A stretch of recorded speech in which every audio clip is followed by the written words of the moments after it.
This is the Don't Hide the Scars podcast, presented by Pain, Parents and Addicts in Need. Welcome to Pain's Don't Hide the Scars podcast. I'm Jason Lachance, and I'm here with the founder of Pain, Mr. Flindt Andersen. How are you, good sir? I'm fine, Jason. Just fine. A little rainy outside today. Kind of like it. Yeah, it's a nice shift, right? It is. It is. I just played in a charity golf tournament for cancer research, and I want you to know I actually crushed a few. Nice. We're getting the swing down, and so my best friend, he's a pretty good golfer. He's not quite a scratch golfer, 3-4 handicap somewhere in there, and he's like, "Yeah, I think you're just coming inside. Let's try, pushing out the ball. You got to whip the club through at the bottom. Your hips are looking better." And so on this one hole, he's like, I don't know, maybe tee up your hybrid, see how you do. It's about 160 yards. That the most I was getting that in the day, and usually is with that nice slice. Yeah. So I'm like, okay, what the hell? I'll do it. It was gorgeous. It was about 230 yards, so I overshot the hole by quite a lot.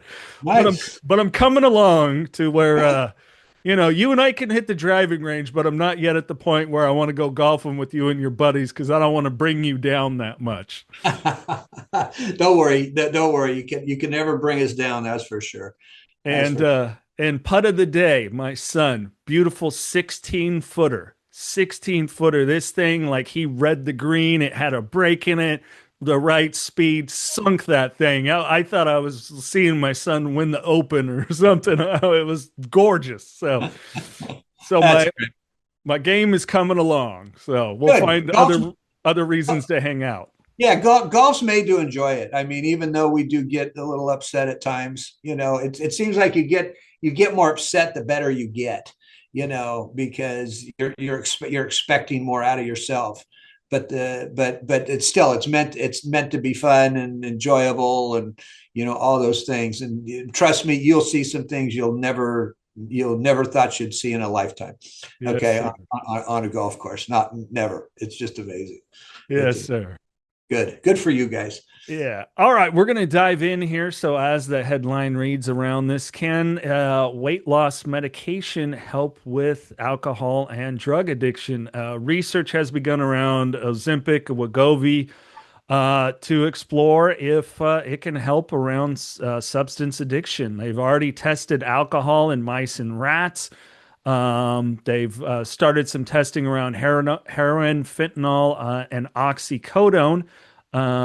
And the goal, of course, to help prevent that relapse. And they're starting some human testing in that area as well as nicotine. So I don't know. What do you think? I mean, we've seen various stuff in the news around it to the point of where there's been shortages of these medications at times, these GLP-1 medications. So, your thoughts? Well, first of all, I'd like to know what the trials say. It's one thing to say we're doing our trials.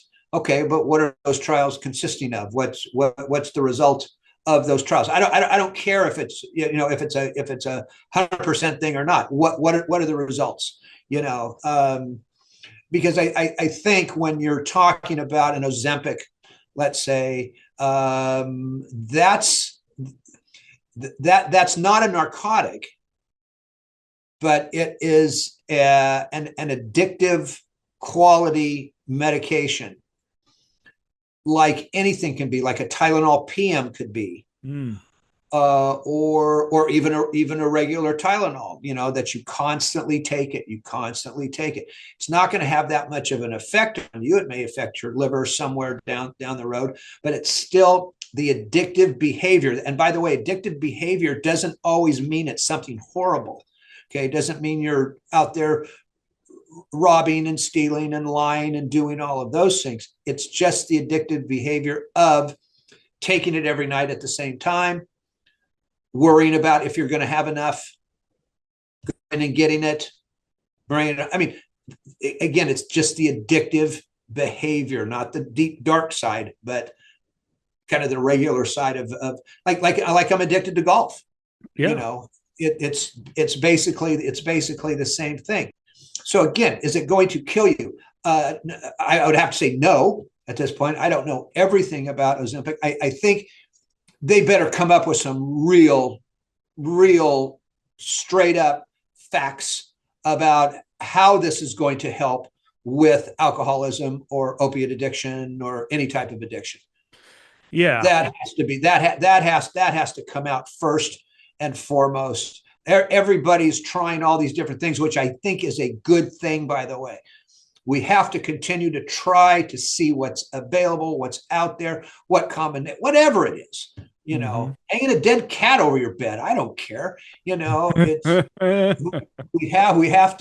we have to kind of figure out, because we're at that place. We've never really left it, where addiction is here. It's going to be here. It's growing. Mm-hmm. And it's not going away. Yeah. And if you think about it, most people are not talking about it anymore. Yeah. Yeah. So that worries me.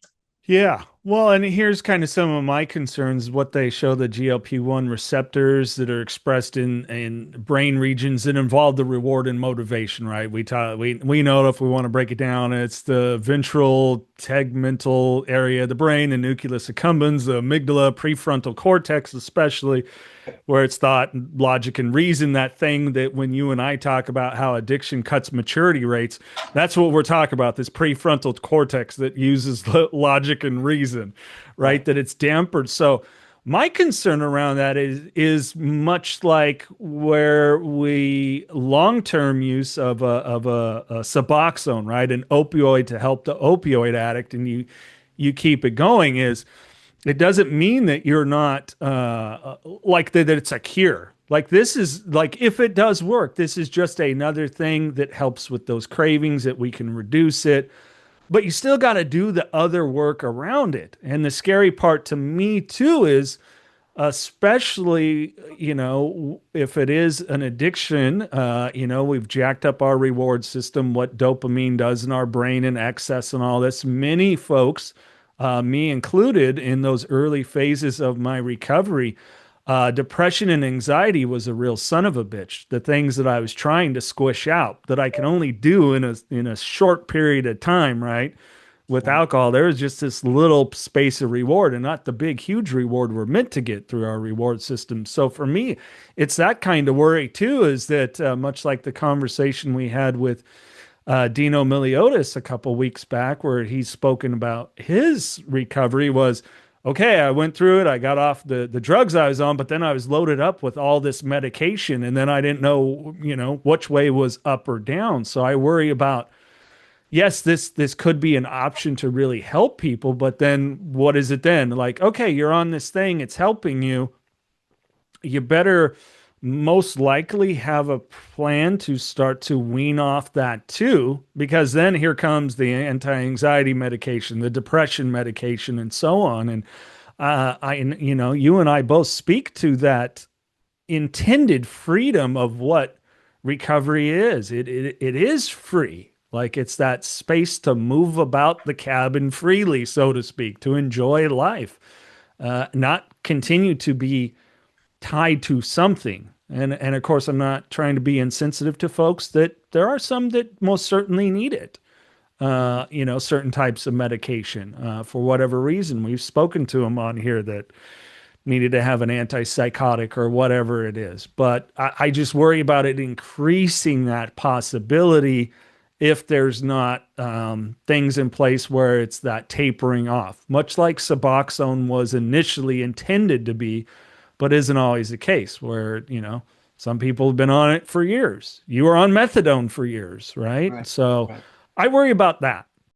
New Perceptions North, the premier drug and alcohol treatment and recovery center in Central California. A full continuum of medically supervised top quality care with programs for detox and patient residential treatment with dual diagnosis, intensive outpatient treatment, sober living support groups, and more. New Perceptions North provides adult men and women with the highest caliber of professional health care, treating each client with compassion and respect. act in a safe, comfortable environment to begin the process of recovery to proudly create and sustain a life without addiction. Call 559-978-1507 or visit newperceptionsnorth.com. When it comes to recovery from a substance, we have to do the work. There is nothing to date, there is nothing out there that is going to take away our addiction. Nothing chemically, nothing plant-based is going to take away our addiction, is going to take away our thoughts and things that go through our head as it results to taking those drugs.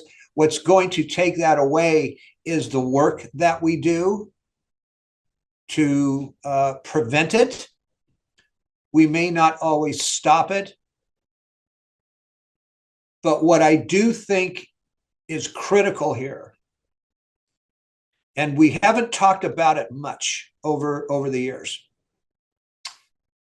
Everybody hates the word time. Everybody hates the word time. They don't want to wait for it. It's too early. It's too late. It's too this. It's too that. But now that I'm at the age that I am, I can honestly look back and say, my recovery has a lot to do with time. Has a lot to do with the good times, the bad times, the hard work, the not so hard work. But when I look back on it, it really has to do with a maturity as it results to the drug of choice, and a maturity in other areas as well. I saw a great thing on TikTok this morning. Some guy that's probably my age, 70, maybe a little bit older, and he's on skis and he's up in the mountains, and he's just almost a Fruit Loop. All right. What I mean by that, he's just loud and he's kind of obnoxious and he's kind of fun. Of course, he's doing this for the camera, right? But he's cutting off young kids and all of a sudden he's going down these hills and doing these unbelievable acrobatics in the air at 70, right? But he's using the language that kind of needs to be said there. And I posted back, I said something like, it feels great getting older. All right. Because we don't care anymore that if we use the F word, or if we use the word shit, or whatever it is, you little shit. All right. What's somebody going to do to me? All right. If I tell them nothing. All right. Absolutely nothing.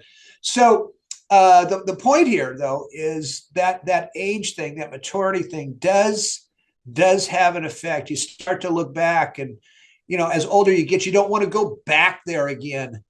You don't want to go back to that road that we took and that place that we were at for all those years, because we also know as we get older, we're not coming back from another usage.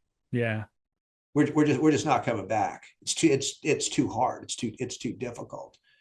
So I think we just have to take a look at this Ozempic or whatever it is out there and just say, okay, truly, what are you thinking here? Or is it just another way for the pharmaceutical companies to make money by promising that this is an item that you can use that's going to help with your addiction? Yeah. Very valid point. And yeah, as far as any trials as of now, they've used non-treatment seeking participants. So that's a big factor in it, is that it's important to do it. You can't just look to something external of yourself to change the way that you feel inside and the way that you operate and the way that you think. It's not enough, never has been, never will be. You have to really engage and rewire this beautiful piece of machinery we have in between our ears to work differently, to engage that prefrontal cortex, go through this process of maturing, no longer kick the emotions that you've tried to suppress Right. over all the years, the feelings and everything else down. It's part of the necessary journey that you come out on the other side. You know, we can look at it like the hero's journey, right? We're Right. coming out of the dark cave and venturing out in the world, and it's an important part of it, you know. So that's again my concern around it, as simple as that we've seen it with other just strictly medication related treatment. Go into the doctor, how's it working? Great. We'll up it to the max. Perfect. See you in a month. You went through this for years. Yep. For years. I mean, seriously, when you think about this, how many times are we going to go through this? How many times are we going to go down this same road? Yeah. Instead of the people that are supposed to be taking care of us out there, the physicians of the world, are going, no. As a responsible physician, I'm going to say no to this because this is what you have to do.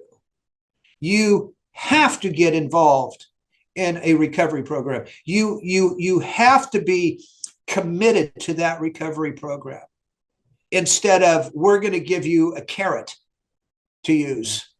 We're going to hold this carrot in front of you. And you're just going to keep going after that carrot, you know, because nobody wants to go through I'll just say the sad part of recovery, where now you have to deal with oneself. You have to deal with those things that you've thought that you did, the people that you harmed, the people that you hurt, the people that you embarrassed, on and on.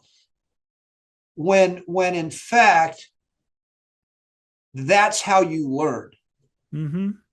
You don't learn by always being good. Yeah. You learn by making those mistakes, by having that piss poor attitude, by whatever it is. That's how you learn. That's how you grow. Yeah.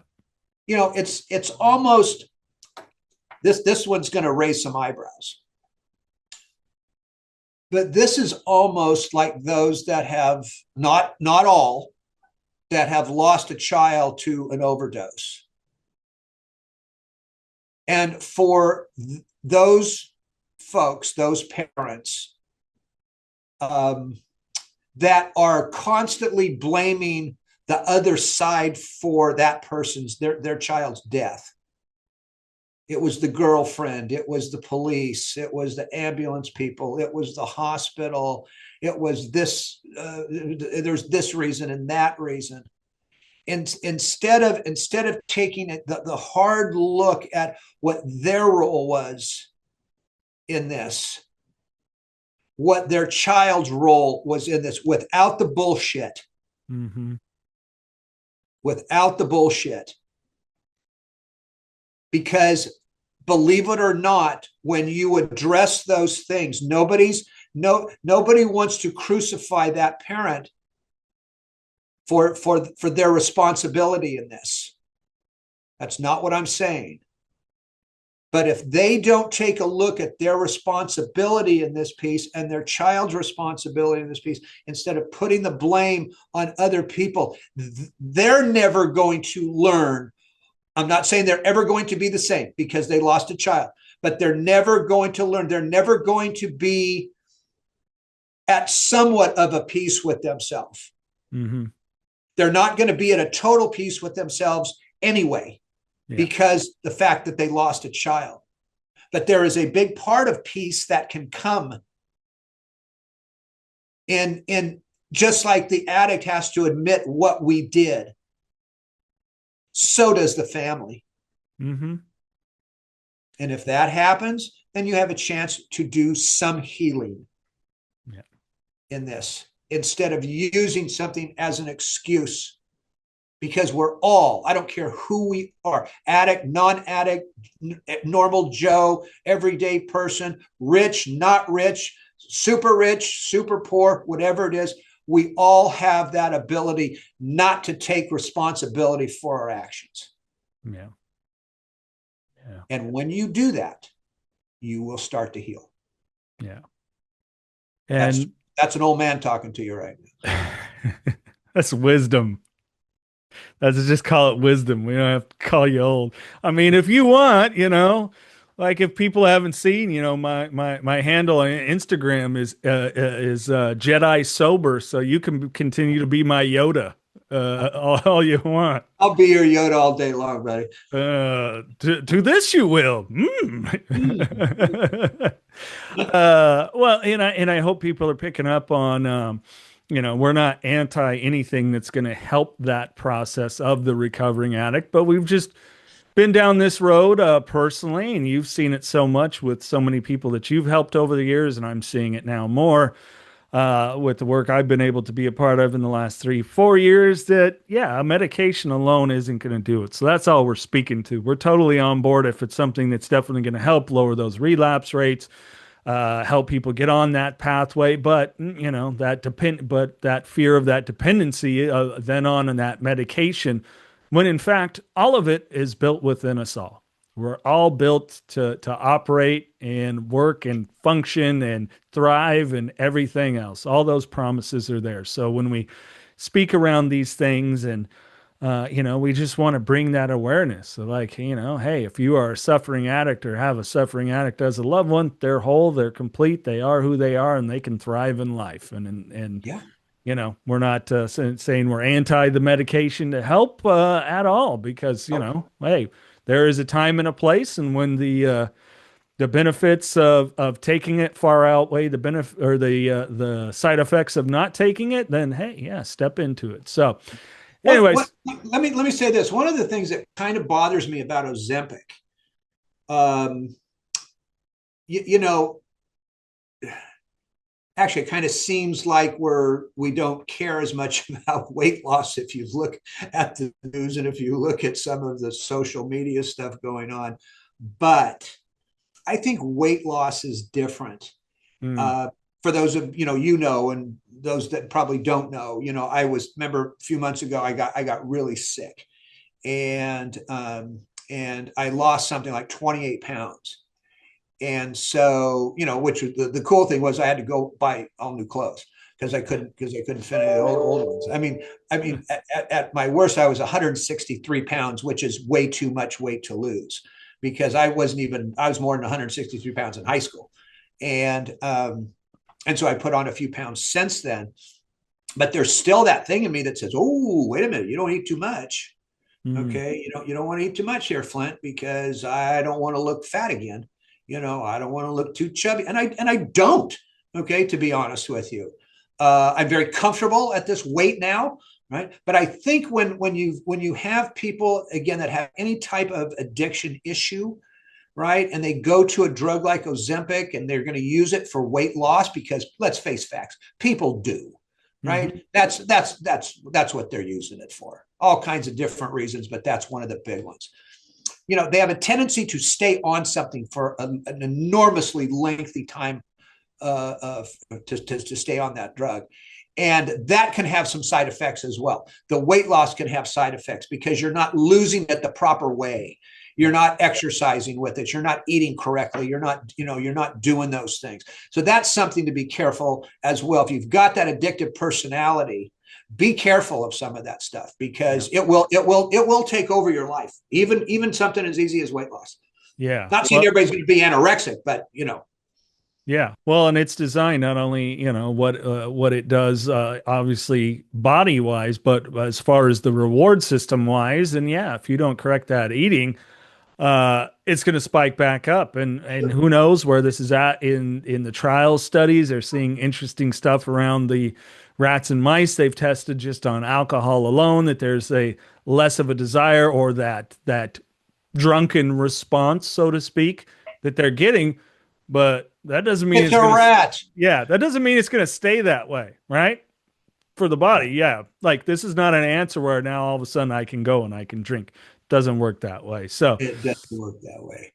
Well, Mr. Anderson, thanks for digging into this. Thought it was an interesting topic that we could touch on. It's always, fascinating to see what's out there in the news and as science continues to explore different ways. So we'll have to see. I'm sure it's a long ways off. But anything else you want to, Lynn, before we wrap up this edition of the Don't Hide the Scars podcast? Well, I would just say this, the weather's starting to change. Drivers are still a little nutty. Be careful out there. That's all I can say. And remember, if you've got a substance use disorder, give us a call. Right? We're here to help. We want you to help. We want to help you. We want you to thrive. We want you to have that good life all over again. But I'm going to not blow smoke up your skirt. It's going to take some work. It does for all of us. So, but it can be done. And we just hope you'll make that phone call so we can get you the help that you need. Yes, sir. And if you need those details, it is available in the podcast description. You can always go to painnonprofit.org for more information as well. And on that note, thank you for listening to Pain's Don't Hide the Scars podcast, available on Apple Podcasts, Spotify. If this is your first time listening, hit that follow button or check us out on our check us out on our YouTube channel. You can check us out on Facebook and Instagram as well, also at Pain Nonprofit. But go to the YouTube channel, subscribe. You can watch along a video form of it there as well.